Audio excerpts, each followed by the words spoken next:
Well, I think his legacy will be as one of the forefathers of the gaming world and took it literally from A to Z.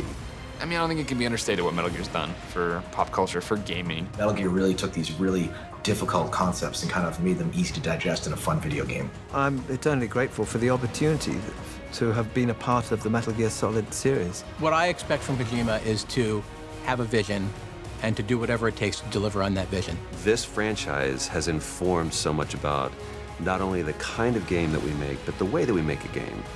Only a game with this kind of legacy can afford this excellence.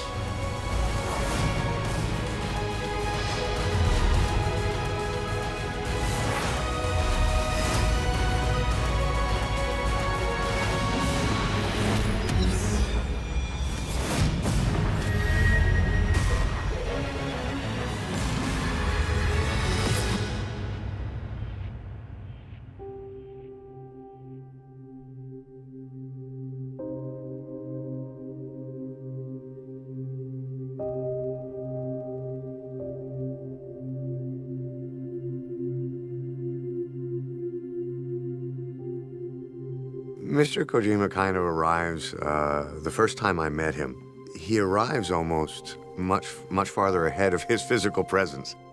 Well, obviously, Hideo is really rewarding to work for because you know you're working for one of the best. I think Kojima's a great guy, super talented, love to hang around with him. Sometimes we'll, when he's in town or something, we'll go to dinner, just talk about games. He's, clearly he loves the industry. He loves what he does. He's so passionate. It's just, great to be around people like that. We're very much ones who try to be one-man armies. He's very idealistic, as I am. よく作品にすごい作品があって、それに影響を受けてまたこんな作品もあって、こんな作品もあってっていう風にいろんなその影響みたいなことがあったりしますけど、このメタルギアソリッドに関してはそういう後の影響とか追従がもうできないようなもう圧倒的な一個のものっていうか。Metal Gear games are known for being both humorous and serious in tone and in the subject matter that they cover, but in a way, Kojima has legitimized video games and pop culture at large because he tackled serious issues and also made games that were really captivating to play. He is such an artist and he is so beloved. I would liken it to the first time I met Steven Spielberg. Meeting him for the first time was awe-inspiring. It was very similar for me when I got to meet Mr. Kojima. そのシニキングビジョンっていうね、ジャンルっていうのはもう彼が作ったっていうかメタルギアの後に生まれたジャンルなので、そういった意味で言うと偉大なそのジャンルを作った人であったと思いますよ。Only person I care was, Kojima-san. That's it. I mean, he's the busiest one of the busiest video game creator in the world, right? He's working nonstop to create this giant video game to give joy to the fans all over the world. Hideo's a story guy. He likes his story. It's not just all about shoot 'em up stuff. He likes his story, in-depth story, and characterization. And I think I saw that develop a lot through 2, 3, and 4. Probably made people think that video games are more than just a throwaway pastime. They can also be works of art. He's been the one that's almost been opening the gates to people like myself, saying video games is not just what you think it is. He's like the Dali of video games. Just the reaction that all of the people that I'd been working with for almost a year and a half at that point was so excited to have him in their presence. It was a real honor for me. I think Kojima-san has created a universe and a signature that is entirely his own. He can be incredibly emotional and deep or incredibly insane and over the top. All these things make him one of the auteurs, a guy that has his own voice, is recognizable. You know when you are in a Kojima-san universe, and it's not something you can imitate. I feel the series has some of the best characters in any video gaming universe. They all have this incredibly human, sort of disappointed, romantic, nihilistic personality, but at the end of every game, at least once or twice, you experience another thing that is a Kojima signature, which is a great death scene.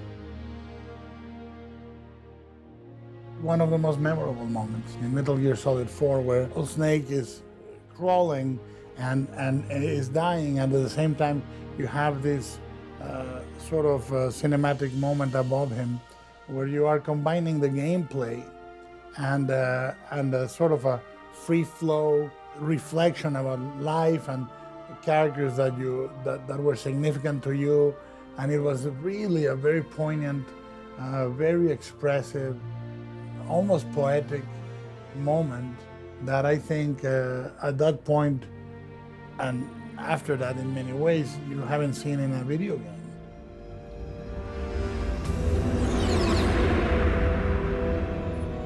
The nuclear weapons disposal facility on Shadow Moses Island in Alaska's Fox Archipelago was attacked and captured by Next Generation Special Forces, being led by members of Foxhound. My first exposure to Metal Gear was, of course, PlayStation. For me, it was a revolution. First time I remember playing Metal Gear is on the PlayStation. E3 in 1997, when the first Metal Gear Solid was coming out. I must have put about 15 hours minimum into that demo. Metal Gear Solid arrived around the time that 3D graphics were starting to become a thing for console games, and for me, playing that for the first time and seeing Snake infiltrate underwater, it was really special because the way Kojima used cameras to sort of create a cinematic feel for the game. Dealing with emotions I had never seen from a video game before. Well, you know, sitting there over Sniper Wolf's body, us two high school boys sitting there like, oh, it's okay. Don't worry about it. We're gonna be okay. You're a hero. Please, set me free. I have two young stepsons, and they were huge fans of that game. And it was something that I became aware of because I used to have to try and drag them away from the TV if it was dinner or something like that. Some other type of game, just run in, start, shooting people, it's just, no. I spent hours on a scene finally, realizing, okay, look, this, you got to attack this like you would in normal life, and that's what made it great. That iconic sound when you first get caught, when you're trying to stealth, and that that sound and the exclamation point, it's just one of those things that kind of stands out in your memory. So that's one of my earliest kind of iconic memories of Metal Gear. I think Metal Gear has influenced the game industry in a lot of ways, and one of the key ways is to have game designers think about their game from a filmic angle. That's not to say games need to be movies, because the games and movies are very different mediums, but if you can view your game through the lens of what would this look like if a cinematographer were working on it, what if you had a AAA type of composer that plays the right music right when you're going to fight the last boss. Just knowing all the technology that goes into it. I mean, I can take a camera and put it somewhere with two people. He has a whole force of programmers after that has to basically go from his commands to putting it together. But that mindset must be very fascinating, the understanding of what is doable. What? My hand! This one hit me like you can still play. It doesn't take you away from the game, but you're following the story. I played it multiple times on PlayStation, and then with MGS2 as well.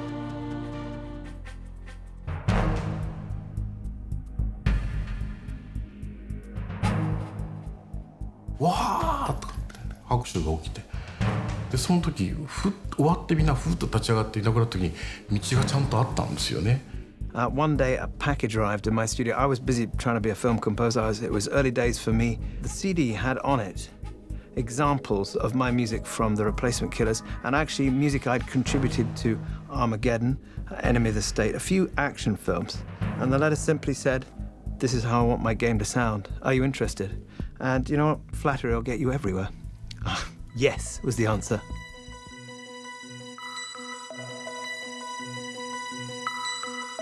I remember being at the E3 conference in Los Angeles and seeing the demonstration of the game then, when it was Solid Snake on a boat before the Raiden reveal, and just that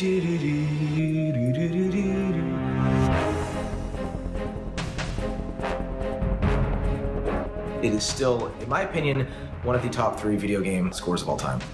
It was for Sons of Liberty. He wanted to do like a big title sequence, a completely animated title sequence, and not just cutting together game footage, but creating a lot of new content. I remember the idea of like this sort of double helix of DNA, the shapes of the scales of the snake skin, and trying to find these sort of symbolic juxtapositions in the opening credits. I remember going and visiting him in Tokyo after Metal Gear Solid 2 had shipped. And the office is dark. There's only one light on. It's Kojima in the corner, Everybody's on vacation, and he's sitting there planning out the story and the scenarios for the sequels.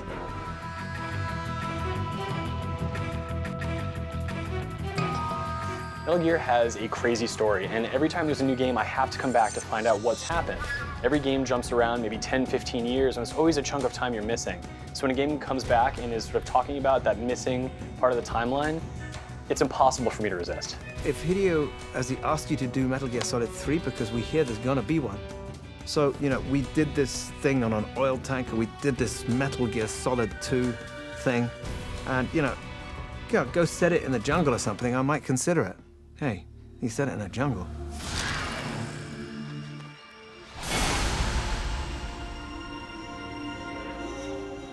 I don't think he did it because of me, but, you know, it was a new challenge. So with each game, there was a new challenge. The philosopher's legacy. Really, when I started seeing how he, story-wise, used his camera to really make it like a compelling structure, how he would cut it, how he would move the camera, the subjectiveness, the excitement, the way of using music. What a fear in my heart, but you're so supreme. I give my life, not for honor, but for you. How well do you have to know me to trust me? スネークイーターのずーっと上がっていくところ、あそこはずーっと上がっていくところでベタな演出だなと思って、もうこんな演出しちゃってって思ってるんだけど、でもずーっと上がって聞こえてくるうちに気がつくと泣いてたの。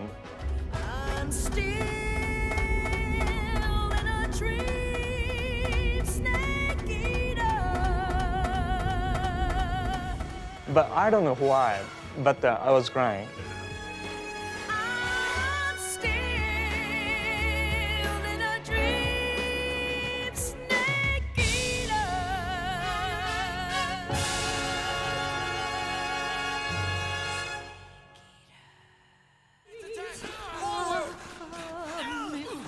War has changed. When the battlefield is under total control, war becomes routine.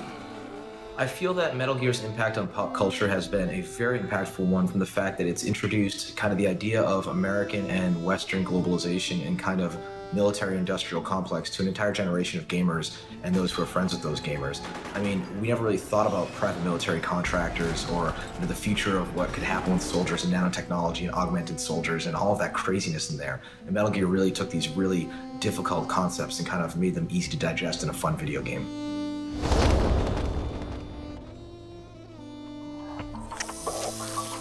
Yet again, our paths cross. そのバンプっていうのがなんかその役にですね非常に似ててですね、なんかもしかしたらバンプっていうのはその鉄道のそのやつっていう役をイメージされて作ったのかなってちょっと思うぐらいちょっと似てるとこがあったので、かなり感情移入してそのバンプの役はできたんですね。Metal Gear Solid 4 was the ultimate. It was the buildup of, you know, I'm a fan of this series, and this is a game that was fan service from front to back, answered all your questions. And if you're a normal person, you've never played Metal Gear, you try to pick up Metal Gear yourself, what the hell, the lolly-lully-lo, who are these people and what's happening? This, it lays on fonts and all those different things. Like, but as a fan, as somebody who's like entrenched, you know what I mean? Like, we were getting into Act 4 or whatever, and he's like, we have to go back to Shadow Moses. And I was like, are you kidding me? ゲームをやってるとかこんなんだよっていうのをですねシミュレーションで見せていただいたんですけどね、これ映像だけ見てもすごいのにその世界で入ってゲームなんかした日にはですねとても危険だと思いました。ほとんど本当に戦場にいるというかですね臨死体験したんじゃないかっていうようなぐらいの体験をする感じがしました、ゲームを。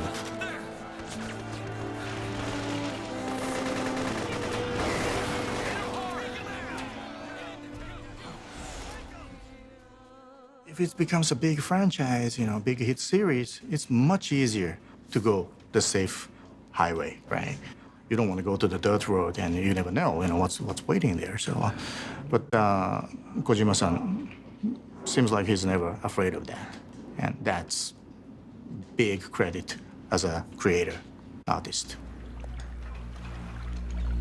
By the way, Snake, we're changing your code name for all following communication. What's wrong with Snake? Just a precaution.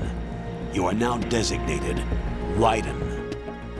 I played the demo for Metal Gear Solid 2, like a lot of people did, and you went through the tanker mission, and it was great. And so, you know, it's kind of a long prologue, and so when the credits started coming up and you actually start to play what you're thinking is a real game, I just kind of rolled with it. You know, it was kind of cool because you're like, oh, great, this is like such a new experience from the demo. It's a totally new character. That's great. The name of their leader is Solid Snake.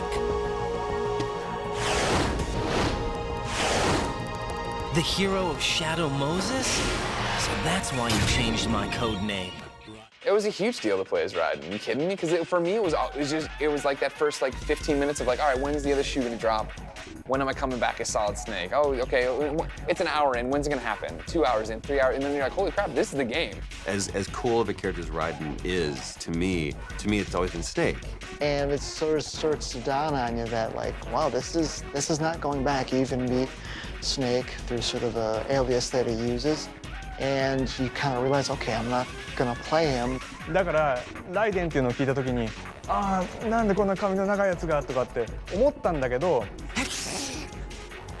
Whiny little jerk who just sits there and cries all the time with his blonde hair and all this other stuff. But for me, it wasn't, you know, a deal breaker. Interestingly, at first I felt a bit negatively about it. It was kind of hidden for a while, wasn't it, I think? But I actually think the game's a lot better for it. Why don't you just let us handle the grunt work? You can tell us what to do over the radio, like in the original mission plan. One of the very interesting things that happens in the Metal Gear Solid series is that you as a player may have certain expectations about what's going to happen, but the games rarely turn out as you think they will. I was aware when I started these things that Hideo was, you know, he was a tricky one. He was switching things up. He was always trying to fool the audience.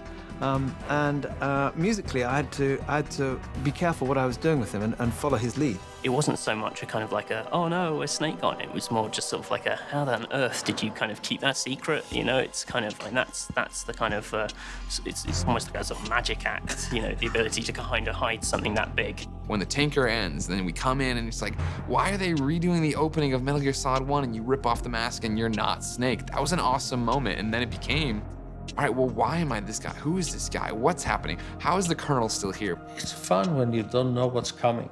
We want to be surprised me. So the fact that he can take these risks and trust himself to make it happen. You just fall down the rabbit hole so easily with any one of these games, right? Where the story just gets out of control and you want to know what's coming up next. Like all of his choices, a very bold one. To take that risk, and the game, you know, obviously turned out to be amazing. You know, looking back now in 2015, I thought it was a great move to make that switch. Yeah, at the time, I'm sure, like many people, I was like, give me Snake. And I think the ability to make these drastic changes in a game comes, you know, like the farther you get into a franchise, the more people are willing to accept some change. Doing it early on just shows, you know, like how seriously he takes that ability to kind of tell a story more so than just, you know, ship something that people expect. You know, you're putting this character who you always play as, you know, you're viewing him from a different perspective and it gives him more, I guess, it grounds him more as a real character and you can see how skilled he is compared to someone so new. If you run out of ammo, you can have mine. You got enough? Absolutely. Infinite ammo.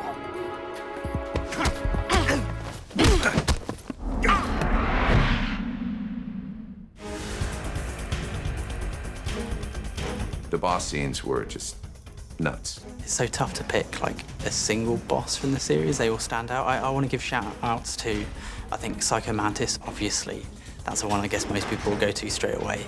It's got to be between, in terms of the mechanics, it's got to either be between Psycho Mantis or the end. And the way that you can beat him by messing with your PS2 clock. I mean, when I fought him, it was this incredibly long, drawn-out thing. I was really bad, like I couldn't find him. Any time I did kind of finally catch a glimpse of him, I'd get too excited and mess it up and have to go and find him again. Like, just the whole time-based thing as well, how you can beat him if you just let him die, and I remember approaching that very carefully and sneaking around, and it took me a long time. You know, certainly I never thought to like reset my console clock or any of those little tricks, which are just great that they're in there. Kill him of old age. It's just like one of the that is one of the maddest bits of sort of technology use ever. I don't think that's sort of been bettered as a kind of trick. I just wish I'd known about it first time round. I guess like the best fights are the ones that sort of almost play out like puzzles. I mean, boss battles, there's so many. You talk about, you want to give Gray Fox a shout out, of course, just because remember how amazing that was. It looks like they were cut by some type of blade. Because this just ghost is going through, tearing people in half. The one guy's like crawling out at the end of it.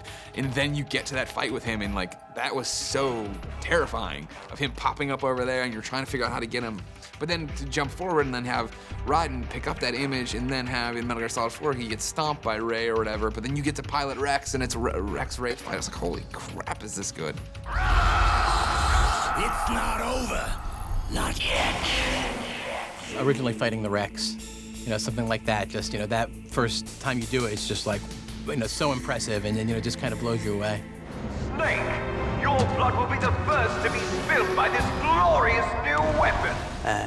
The sorrow as well, I think is really clever, given that it all depends on how many people you've killed up until that point. Pretty much any confrontation with Ocelot, but maybe that's just because I like those confrontations. It's just you and me. No one to get in our way. Ocelots are proud creatures. They prefer to hunt alone. I think my favorite boss battle, and I'm probably not alone in this, is like the 15-minute epic long battle scene between Snake and Liquid that just goes on and on and on and on forever. It's got this beautiful, like John Woo-esque, amazing fight choreography and the back and forth between, stabbing each other with the pens. We are beasts created by man. Life's end. Isn't it beautiful? It's almost tragic. If I had to pick one boss above all others, it would be the boss from the end of MGS3. Not just because the fight that you have, I mean, that alone is amazing. The CQC fight is really memorable, but just the meaning that's layered on top of it. Like, this was your mentor. She was everything in that story. I raised you. I loved you. There is nothing more for me to give you. All that's left for you to take is my life. Snake will, as best as he can, kind of develop some kind of affection for a character. And then he will either have to kill them or watch them die. It was heartbreaking to play that and, see it through to its conclusion, because I didn't want to go the way that it did. It was inevitable. I knew it had to be done, but I was kind of torn up inside when I was doing it, knowing that, the outcome was kind of inevitable. There's only room for one boss and one Snake.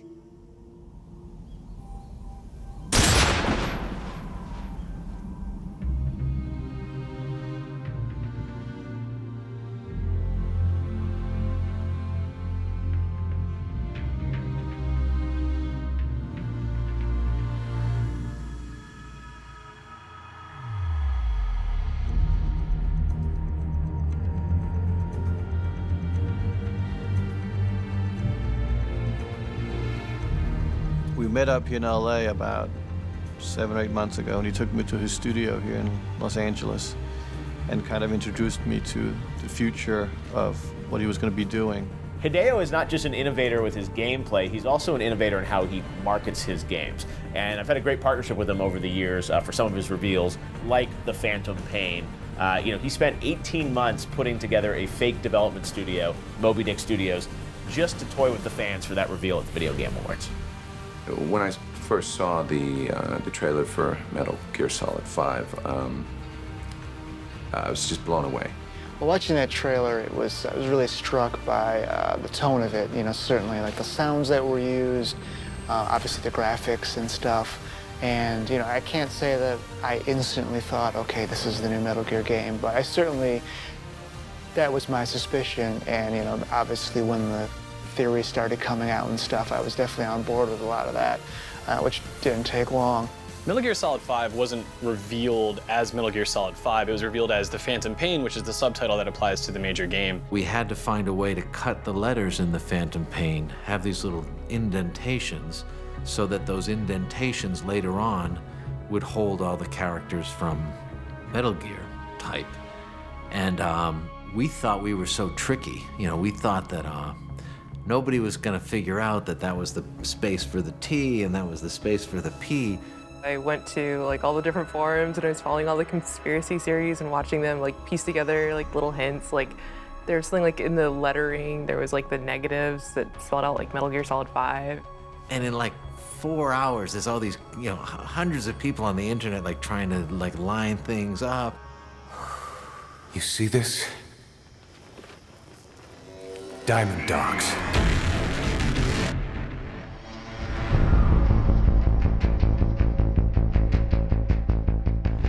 Metal Gear Solid 5, no trace of my theme. Hideo wanted to go that way, which is cool. Enough's enough, you know? 2, 3, 4, we lent on that theme, we mangled it, we did this with it, we did that with it. People were dying to it, people were being born to it, people were being murdered to it, people were being shot up to it.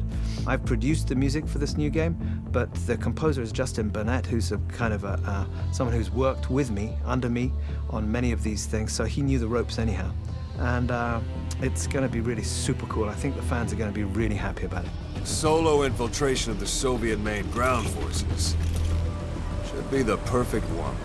How big is this game going to be? You know what I mean? Like, Metal Gears are linear. We know, you know what I mean? I'm on Shadow Moses. I'm in Metal Gear Solid 4. I'm sneaking around this like destroyed area, but there's a point A to point B kind of thing. And when they pull back and they show the map for the first time, and it's like, go anywhere. Do whatever you want. Like, there's guys everywhere. You can Fulton them out. You can go do this. It's like, what the hell is happening? Like, how did they take what I love about Metal Gear and put it into an open world?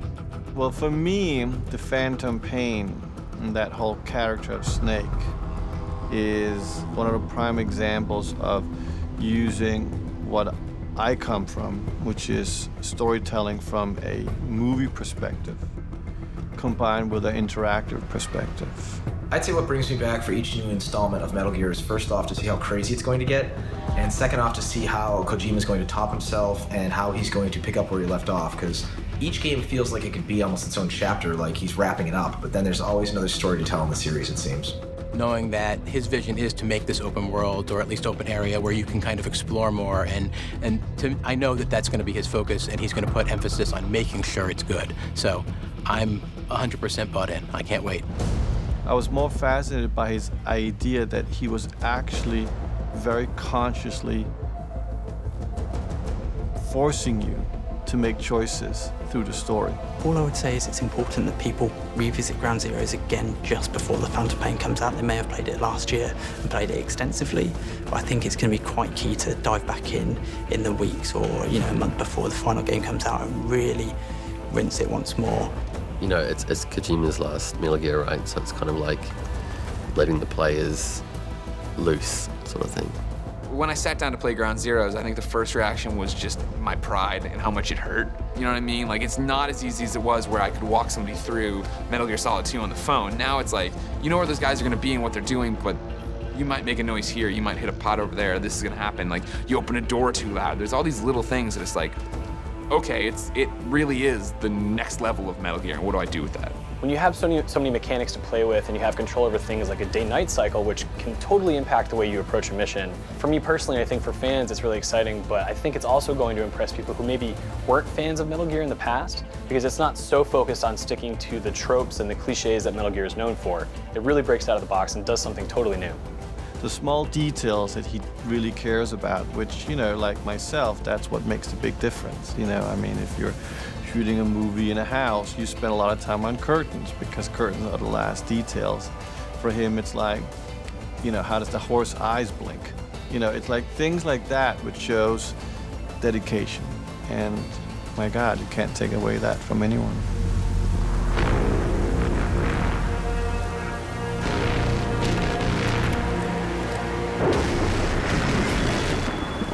Kept you waiting, huh?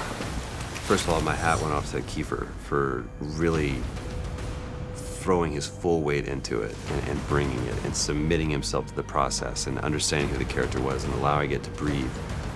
What I think he's done with these characters, and specifically the character that I got to play, this is a man who's going to do the right thing for the right reasons. He's not doing it for money, he's not doing it for glory.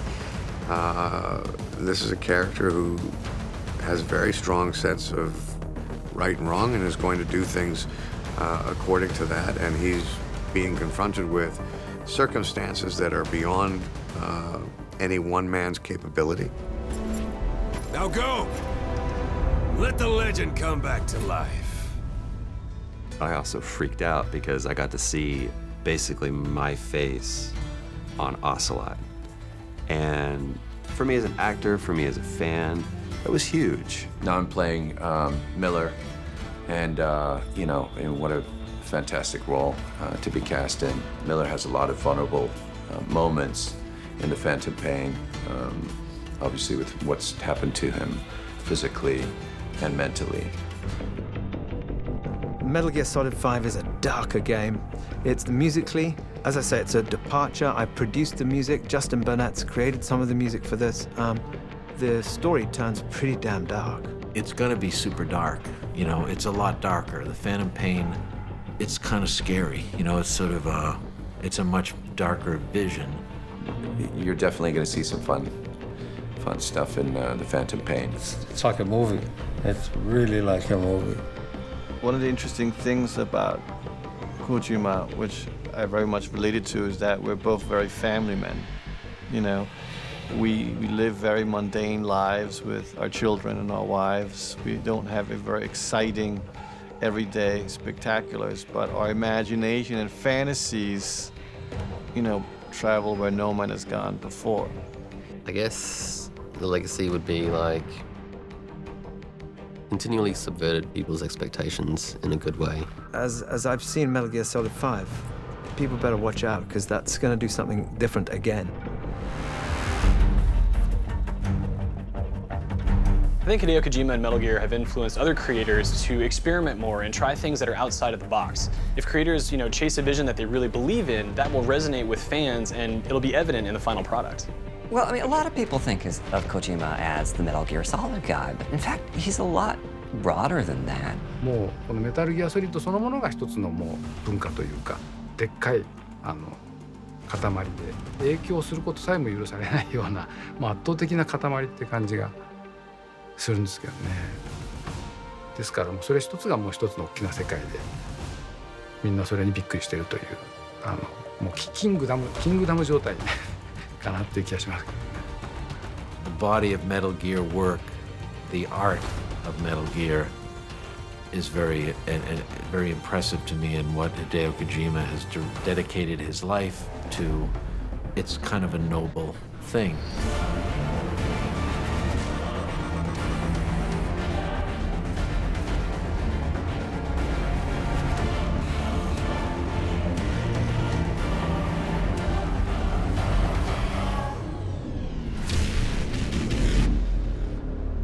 Hideo Kojima to me, 100% pure respect. That's it. You know, and I'm very honored to have a chance to work with him, and I'm very honored to stay close friend with him. You know, he's a very special person to me, and a special person to the fans all over the world.